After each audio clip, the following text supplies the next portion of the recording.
Cricbuzz Chatter, Adam Collins and Mike Hussey on the fourth and final day of the Gabba Test match, Ashes 2021-22. We thought we might have an epic weekend at Brisbane. It didn't quite play out that way. Australia getting the job done just after lunchtime on the fourth day after taking 8 for 77 before lunch. A brilliant display with the ball, a wonderful fight back from the seamers and indeed from Nathan Lyon, who picked up 4 wickets. Mike Hussey, in the end, Australia held their nerve when it mattered most, and they bowled splendidly this morning, bringing upon a collapse that England were never going to be able to come back from.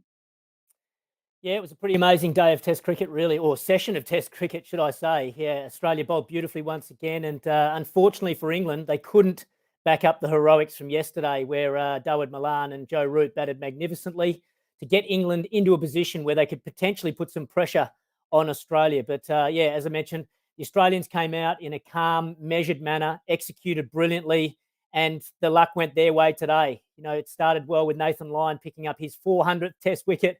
He was on 399 for a long, long time, but managed to break through that barrier. A fantastic achievement for him.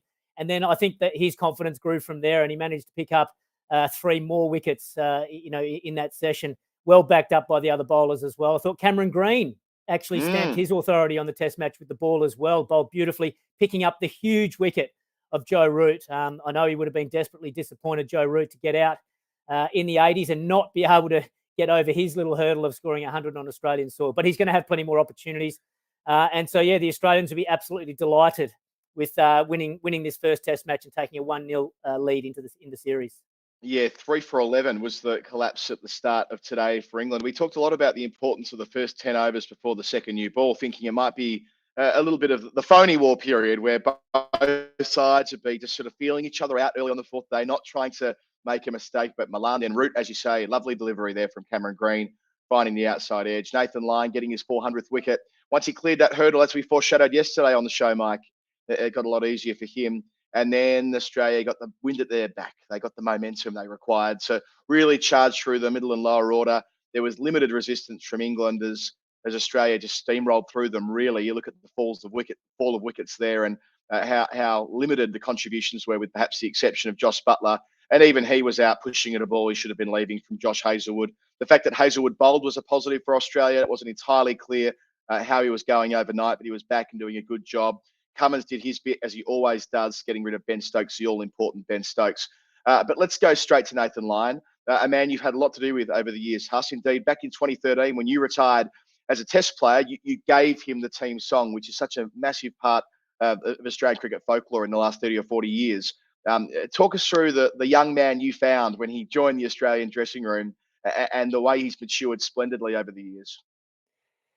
Yeah, well, he's just a great person and a great character. You know, from the first minute he walked into the Australian dressing room as this, little young kid, really, with stars in his eyes. He couldn't believe he was in the same team as guys like Ricky Ponting and Michael Clark, and he just wanted to soak it all up. What I loved about him was his character. He plays the game for the right reasons. He loves working hard. He loves the traditions of the game. He respects the past players and everything that has gone before him. And that's what I saw in him. And that's the reason why I passed the team song on to him. It was a bit of a brave call at the time, because, he certainly hadn't cemented his place in the team at that stage. But wow, what a career he's gone on to have, playing over 100 Test matches, picking up now over 400 Test wickets. Third on the all-time list behind just Glenn McGrath and Shane Warne is just a phenomenal achievement. And I think he's still got plenty more to go, to be honest. He's still bowling really well. He keeps himself in great shape. And I think it must have been on his mind, because, that 399th wicket, he got that back in January, and he's been trying so hard just to get to that 400. And I think it was a huge relief for him to finally cross that barrier. And then you could almost see him just relax, and things started to go his way. And what a player he's been. And I'm really happy for him. I'm really proud for him. And I know he'll be really chuffed sitting back in that dressing room. I wonder when he's going to sing the team song. He takes control of the team now. And I don't know. Sometimes they like to sing it straight away after the win. Sometimes they like to stay in the dressing room for many, many hours and sing it later on in the evening. So that's up to him now. Yes, it was a long, cold, lonely winter for Lyon in the 390s. He ended up spending 705 days there. Richard Hadley was the second longest in the 390s. He spent 427 days there by way of comparison. So yes, Monkey off the back for him, just the 7th spinner of all time, which I think is significant as well.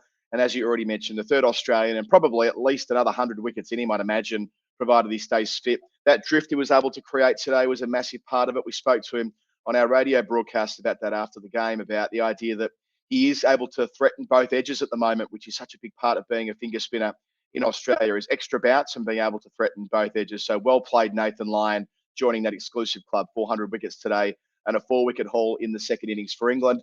Pat Cummins had a good day as well. Mike, you mentioned Cameron Green getting that all-important wicket, but the very idea that Cam Green got thrown the ball, that's not the first time that Cummins has done this in the space of, I suppose, 4 days as Australian captain. He's pulled changes and they've worked straight away. He'll take loads of confidence out of this Test match as leader.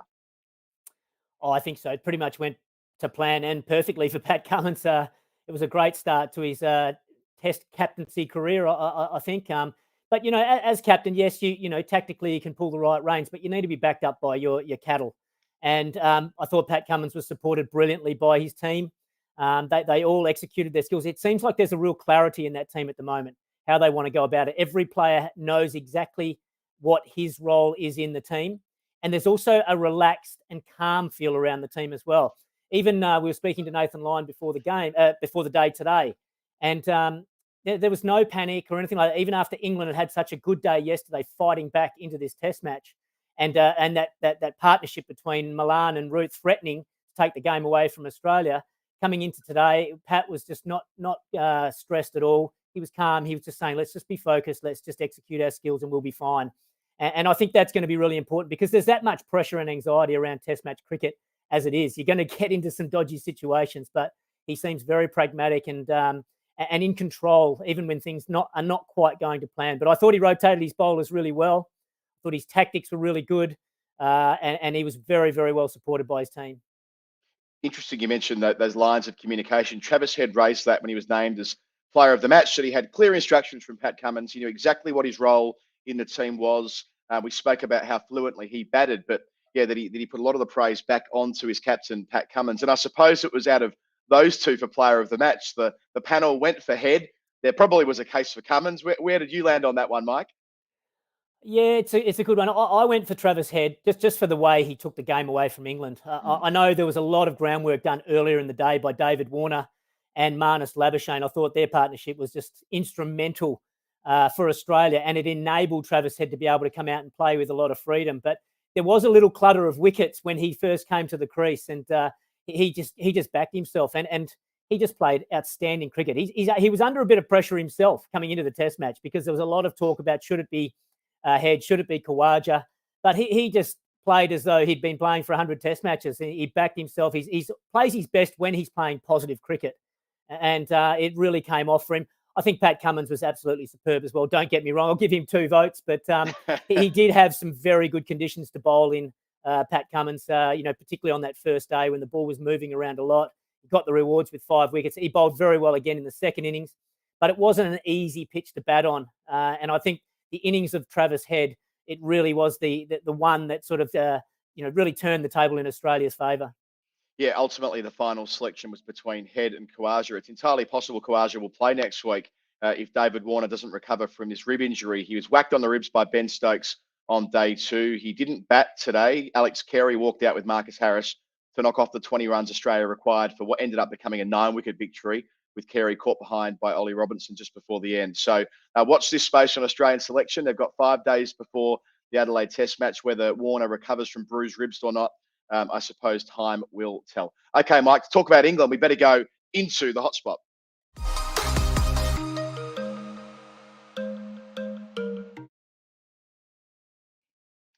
England this year, I mean, Joe Root has been such a monumental contributor, in excess of 1,500 runs, averaging mid-60s, out for 89 today. But you look down the list, they've been knocked over for 200 or fewer. I think it's something like now 10 times in 22 innings or something ridiculous like that. Across the board, the exception of Root, the batting average is 25. I mean, how do you build a team around one guy when there's not enough contributors around him? It feels like that is the elephant in the room for England. They can have this brilliant seam attack and they can have one guy dominating with the blade, but It's not going to be enough. Certainly not in this country. Yeah, you're probably right. And first of all, you've got to say well done to Joe Root. Amazing performance throughout the calendar year, and what a player. And even his innings, I know he'll be disappointed not to get 100 at the Gabba, and he deserved 100 with the way he played. He's been enormous. But yeah, to win Test matches and win them consistently, you do need contributions from all your batters down the list. And it's not to say they're not trying. It's tough. I don't like to really focus on the stats too much because we don't know exactly what those conditions were when they were bowled out for less than 200. It might have been really, really difficult conditions for batting. I'm not exactly sure. So, yeah, I think that's something they'll definitely look at, though. I think there's positives there. I think Dawood Malan played beautifully in the second innings. He looked very composed at the crease. And of course, he'll be disappointed not to be able to go on and get 100 as well. But, yeah, ideally speaking, you'd want big runs out of one of your openers, because that takes a lot. The shine off the new ball, it makes the bowlers bowl a couple of spells, and then it also protects your middle order. So they're coming in against an older ball. So we knew this was going to be an issue for England coming in. They've got inexperienced players in Australian conditions at the top of the order. If England can bat a long time early and have the likes of Root, Stokes, Butler, and even Pope coming in later with a tiring attack, older ball, then you know how much damage they can do. But that's the challenge for them, getting through that new ball and really building some big partnerships early. So I know that's something they'll be talking about. I know that's something they'll be trying to address. They're good players at the top of the order, but, a Test match cricket, it's tough going. And especially if there's conditions that are favourable to the bowlers, you don't have to do much wrong and you find yourself sitting back in the pavilion. So they're all good players. I thought Hamid actually batted pretty well throughout this Test match. A pair of 20s. He looked good. His defence looked good. But, unfortunately for him, he wasn't able to go on and get a big score. But I think there's a few positives there for England. Even Stokes, he's well short of a gallop. He'll get better from this performance to the, in this Test match, and we know how good he can be with the bat as well. Yeah, absolutely. I agree with you about Hussey Hamid. It feels like he's in the series, which is something that Rory Burns isn't as yet. So a bit of a watch this space, maybe at the selection table with Zach Crawley, also in England's senior touring squad. This victory does mean that Australia, weirdly, go to the top of the World Test Championship table on account of the fact that it's now being done by percentage for this second cycle. I should say Sri Lanka are on top because they've got more points, but it's now done by a percentage. So they're equal top with Sri Lanka on 100%. A flawless record from one test, but that'll change and wax and wane across the next couple of years, of course. And England, meanwhile, they're battling. They've only won 25.3% of their available points, they've collected so far in this cycle, and they've had a lot more test cricket than Australia have at this point. So a long way back for them to try and climb into the top two, which will be over the next 2 years or so. Okay, Mike, before we sign off, we better hit fast forward.